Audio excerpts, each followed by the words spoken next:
Est-ce que tu peux vraiment te faire congeler après ta mort et espérer revenir à la vie dans 50, 100 ou même 500 ans? C'est le pari que font plusieurs centaines de personnes aujourd'hui. Et ce n'est pas de la science-fiction. Des entreprises comme Alcor ou Cryonics Institute proposent déjà ce service. Leur promesse? Préserver ton corps ou juste ton cerveau dans de l'azote liquide à 196 degrés.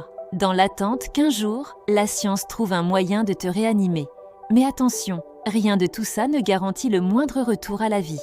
Voici pourquoi. Comment fonctionne la cryogénisation? Quand une personne est légalement déclarée morte, elle est immédiatement refroidie pour ralentir la décomposition.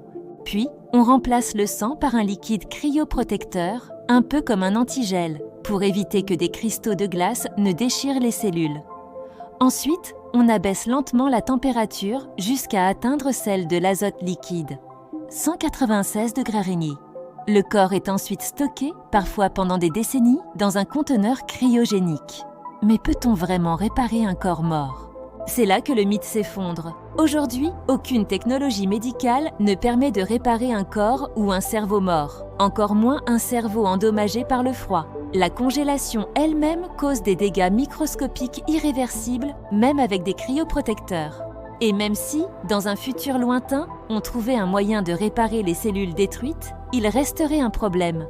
Comment restaurer la mémoire, la personnalité, la conscience? Un cerveau sauvé physiquement n'est pas forcément un cerveau vivant. Alors pourquoi certaines personnes y croient? Parce que le concept est séduisant. Vaincre la mort, défier le temps, revenir dans un monde ultra avancé. Des milliardaires de la tech y ont souscrit. Certains pensent que l'intelligence artificielle ou la médecine quantique pourraient un jour rendre cela possible. Mais pour l'instant, c'est juste de la spéculation. Aucune tentative de cryogénisation humaine n'a jamais été inversée. Aucune preuve que ce soit faisable. Conclusion? Tu peux te faire cryogéniser.